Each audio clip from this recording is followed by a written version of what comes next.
The opposition is refuting claims that charges against gang members would collapse. This after the Anti-Gang Act failed to receive the majority of support required for an extension.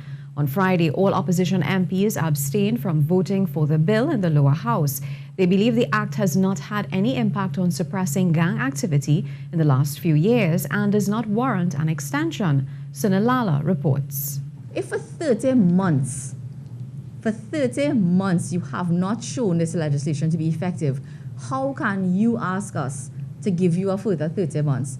This is the statement from UNC Senator Jayanti Lakshmi justifying why the opposition did not support the extension of the Anti-Gang Act on Friday. She claims that Attorney General Faris Al-Rari pulled figures and not hard data, which shows that the law has been effective. In fact, she believes when the Anti-Gang Act would have been in full effect in 2019, murders were climbing.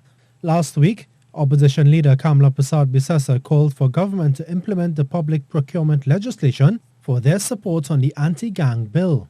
Senator Lakshmi Dayal says the opposition still continues to call for that piece of law to be fully enforced since both laws are linked. The impression came across that we just wanted to barter and trade, but that's not what it is.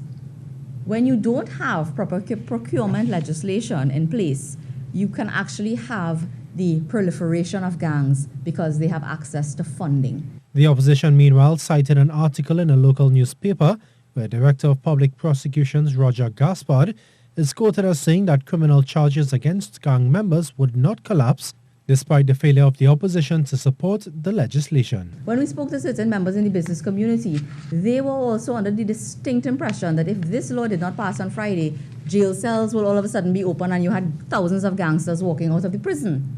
And that is just a false narrative that continues to be carried. According to the opposition, the anti-gang law does not suppress gang or criminal activity and believes the data supports that it is not effective.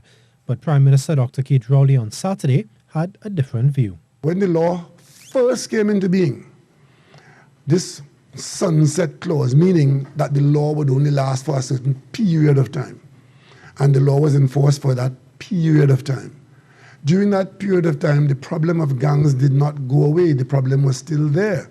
The Anti-Gang Amendment Bill 2020 was not approved in the lower house on Friday after receiving 20 votes for, none against, and 19 abstentions, which came from the opposition.